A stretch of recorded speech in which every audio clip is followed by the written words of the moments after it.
Bonjour et bienvenue sur la chaîne Synesthésie. Aujourd'hui, on va parler d'un film surprenant, on va parler d'animation, on va parler d'écriture, on va parler de surprises de manière générale, et on va parler surtout du film La Nuit d'Orion, qui est réalisé par Sean Sharmat, que je ne connais pas pour avoir réalisé autre chose d'ailleurs, et qui est surtout scénarisé par Charlie Kaufman, que certains connaissent probablement comme étant le scénariste de Eternal Sunshine of the Spotless Mind, ainsi que celui de Dans la peau de John Malkovich. Il a aussi réalisé et scénarisé le film Anomalisa, que je n'ai pas encore vu, qui était aussi un film d'animation si je ne me trompe pas, et qui était apparemment aussi très bien. C'est sorti sur Netflix, donc de l'animation Netflix comme ils s'en sont fait une spécialité depuis quelques années, et dont il sort pas mal de bonnes choses, je dirais, que ce soit en série ou en film d'animation d'ailleurs, puisqu'on a eu l'année dernière la série Cyberpunk Edge Runners. Il y a eu aussi le truc adapté de l'univers d'Ubisoft, là, le truc avec Rayman dont le nom me revient pas, qui était très sympa aussi à regarder. Au niveau film, alors là il y en a une flopée, c'est juste délirant. On a eu Nimona l'année dernière qui, il me semble, était un tombé du camion de Disney qui avait été refusé. Il y a eu le Monstre des mers que j'ai pas vu mais qui avait été nommé aux Oscars. Il y a eu aussi le Pinocchio de Guillermo del Toro. On a eu les Mitchells contre les machines. Je sais plus si c'était un exclusif Netflix, mais en tout cas il est sorti sur Netflix chez nous. On a eu Enter Galactic. On a eu la suite de Chicken Run, que j'ai pas encore vu d'ailleurs. Notamment, oui, le Pinocchio de del Toro que j'avais beaucoup aimé pour ma part. Nimona qui était un de mes films préférés de l'année dernière. On a eu du très lourd avec Netflix en fait ces dernières années en animation, et c'est vrai que souvent Netflix ils ont des projets qui sont soit très très bons, soit au moins surprenants ou intéressants, et clairement la surprise ça va être le meilleur moyen de définir La Nuit d'Orion, je pense. C'est pas forcément le film de l'année, mais c'est un film qui arrive à être très surprenant sur certains points, et donc pour parler du film en lui-même, on va suivre un jeune garçon donc, qui s'appelle Orion, qui a 11 ans il me semble, c'est précisé à un moment donné dans le film, 10 ou 11 ans,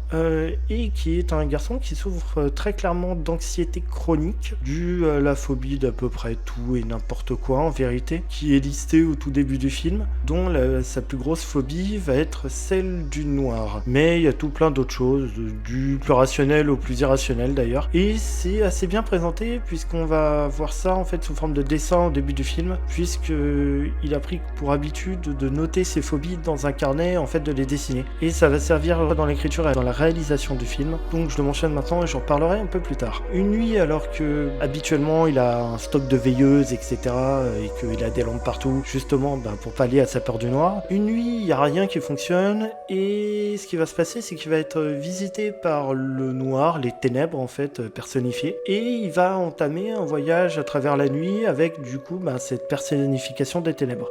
Déjà ce concept là c'est un petit peu particulier, mais bon c'est déjà vu, et j'ai dit que c'était surprenant. Donc pourquoi c'est surprenant? Pour en dire plus, et je vais devoir en dire plus, je vais être obligé de spoiler un élément qui est important dans le film, donc si vous voulez absolument pas être spoilé, allez voir le film en fait. Juste voyez-le et revenez plus tard ou faites quelque chose, mais je vais être obligé de mentionner un élément du film qui apparaît je dirais dans la première demi-heure, mais qui est quand même un élément sans quoi on peut pas du tout parler du film, en tout cas rien dire d'intéressant dessus, puisque cet élément va en fait définir toute l'écriture du film. C'est-à-dire que le spoil, je précise c'est un spoil, l'histoire du film, c'est une histoire dans l'histoire en fait. C'est une histoire que raconte Orion une fois devenu adulte à sa fille qui a elle-même peur du noir. Et donc ce petit stratagème va permettre de poser assez facilement toutes les attentes qu'on pourrait avoir de ce genre d'histoire, de les désamorcer et de faire autre chose à la place. Et ça va permettre du coup d'intégrer des fois des choses assez particulières en fait, qu'on n'aurait pas l'habitude de voir dans un film pour enfants. Et pourquoi je me sens obligé de spoiler ce détail, c'est que dans la première partie du film, clairement on a l'impression de voir un film pour les gosses, mais vraiment pour les gosses en fait. On a vraiment l'impression de ne pas être le public de ce film, et je peux pas parler du film sans révéler ce truc là, parce que sinon j'ai juste à dire que c'est un film pour les gosses alors que c'est pas que ça, et vraiment pas que ça. Donc, comme je le disais, ce truc-là va permettre de modifier l'écriture entre guillemets à volonté. Et ça, c'est intéressant. Surtout qu'on va parler donc de ténèbres, donc de nuit, donc de rêves et de choses comme ça. Donc, encore une fois, ça va être un stratagème qui est cohérent avec les enjeux du film. Et du coup, ce que ça va permettre d'instaurer aussi, ça va être des choses qu'on n'a pas dans un film pour gosses. Typiquement, dans ce monde, la lumière et les ténèbres, c'est deux entités personnifiées, entre guillemets, qui parcourent la Terre de part et d'autre. Et le petit souci, c'est qu'il y en a qu'un des deux qui risque, s'il se fait rattraper par l'autre, de mourir, en fait. Parce que si la lumière éclaire les ténèbres disparaissent. Et du coup, ça va amener toute une problématique assez étrange, issue d'un déséquilibre total entre les deux entités qui sont censées être plus ou moins équivalentes. Et ça va être utilisé, du coup, dans l'écriture du film. Ça va être utilisé de manière assez prédictible, on va dire, et désamorcé, du coup, assez vite, sur le fait que les ténèbres souffrent forcément du regard du reste du monde sur lui. Mais du coup, ça va être désamorcé assez vite et ça va pas du tout être l'enjeu principal comme on pourrait l'avoir dans je sais pas combien de films qui ont déjà dû traiter ce sujet-là. Là où ça va être intéressant justement, c'est qu'on va avoir tout un tas d'entités nocturnes qui vont tourner autour justement de cette personnification des ténèbres et qui va permettre d'apporter une certaine nuance à tout ça et d'aborder notamment le thème principal du film qui va être la peur, puisqu'on va avoir des entités nocturnes comme le sommeil, l'insomnie, le silence, les rêves et je crois que le dernier c'est les bruits étranges qui vont donc interagir avec les gens d'une manière un peu particulière, puisqu'on se doute bien que si dans la personnification des êtres de la nuit on a l'insomnie, c'est pas forcément un truc super, et du coup ça va renforcer ce côté, on va parler des peurs et de pourquoi la peur doit exister entre guillemets, ou en tout cas pourquoi les choses qui font peur parfois doivent exister. Alors ça fait un peu téléphoner puisque ces entités vont servir à un moment donné, mais en fait la question qui est posée derrière est plutôt intéressante. Donc d'un côté on a une balance qui s'équilibre assez bien sur l'inconvénient et l'avantage d'avoir ce genre de choses, et tout ça fait que le film au final aurait pu être assez lambda et moyen, mais avec sa narration il arrive à déjouer pas mal de clichés habituels sur ce genre d'histoire, et il le fait autant par la manière qu'il a de raconter ça, puisque on va pas forcément parler d'une amitié naissante, ce truc là va être complètement désamorcé à un moment donné, et on va pouvoir parler de la thématique qui s'exprime dans l'histoire réelle. Donc ça crée une double thématique assez intéressante, et cette double thématique elle va aussi se marquer à un autre niveau, puisque dans la réalisation il y a des choses assez sympas, notamment j'en parlais au début de la manière qu'on avait de représenter les peurs sous forme de dessin. On va avoir pareil des éléments qui vont être dessinés dans le décor, notamment dans le décor type histoire. Je sais plus si dans le réel entre guillemets on a ce genre de choses, mais je l'ai remarqué à certains moments. On va avoir des éléments de décor qui vont être dessinés en fait, au lieu d'être de la 3D comme le reste de l'animation. C'est assez particulier comme truc, et on ne note pas forcément de manière directe, mais par exemple ça va être une porte ou un truc comme ça qui va être dessiné au lieu d'être en 3D quoi. Il y a pas mal d'éléments, notamment dans la chambre d'Orion si je me trompe pas, qui sont pas mal dessinés comme ça de cette manière là. Pareil, on va avoir aussi des scènes de rêve, donc comme je le disais il y a une personnification du rêve et ça va servir à forcément représenter des scènes de rêve, et celles-là elles sont assez bien foutues visuellement. C'est pas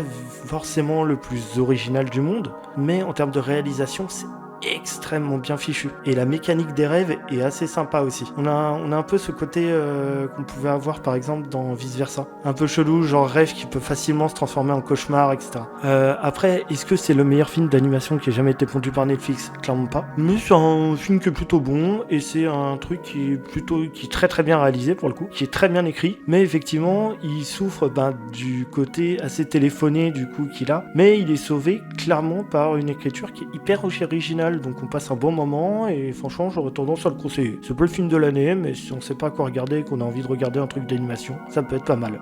Parmi les conseils de films que je vais te donner, il y en aura deux comme d'habitude. Je vais revenir sur cette histoire de récit dans le récit, parce qu'il y a un film qui m'a pas mal marqué ces dernières années sur le sujet, qui était très très bon et assez méconnu, je le trouve assez peu cité en général, alors que j'ai trouvé génial pour ma part. C'est l'adaptation du Petit Prince qui a été sorti en 2015, réalisé par Mark Osborne, et l'originalité de cette adaptation, c'est que, on va raconter l'histoire du Petit Prince, bien sûr, mais cette histoire, elle va être située au sein d'une autre histoire. Et le fait au sein d'une autre histoire, ça va permettre de donner à l'œuvre d'origine, un côté clairement onirique en fait. Le côté, c'est un truc qui est fait pour faire rêver les gens. Donc si on le présente premier degré, on perd ce côté-là un peu merveilleux entre guillemets. Alors que là, le fait d'intégrer ça à une histoire où justement il va être question d'une vie terne, etc., ça permet justement de créer réellement une invitation au rêve. Donc clairement, je peux que conseiller ce film si vous aimez l'animation. Et je trouve que c'est un des meilleurs films d'animation que j'ai vu ces dernières années personnellement. C'est vraiment très très très très bon. Et pour le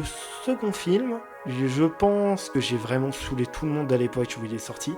Il est sorti en 2022 et c'est un Netflix, le seul que j'ai omis dans ma liste dont j'avais le souvenir et qui est donc un film d'animation stop motion qui s'appelle La Maison. C'est un triptyque de moyen court métrage d'animation en stop motion réalisé donc par 3 équipes différentes dans 3 styles différents qui va donc prendre place dans une même maison et dans lequel on va suivre des galeries de personnages à chaque fois dans différentes époques ou univers qui vont être aux prises avec cette maison ou qui vont en tout cas y vivre. Et en fait, le film va tourner autour de l'attachement qu'on va avoir à une habitation ou du malaise que celle-ci peut faire ressentir et de la nécessité des fois de la quitter pour justement mieux démarrer ailleurs. Cette thématique, déjà, c'est rarement traité de cette manière-là. C'est rarement traité en animation, c'est rarement traité encore moins en triptyque et c'est rarement traité de cette manière-là. Dans le sens, c'est pas forcément une mauvaise chose, mais ça va dépendre des histoires. Et je trouve pour le coup que c'est un pur chef-d'œuvre pour ma part. C'est même, je pense, le meilleur film d'animation que Netflix ait pondu. Je veux dire, j'ai vu ce film, j'en attendais strictement rien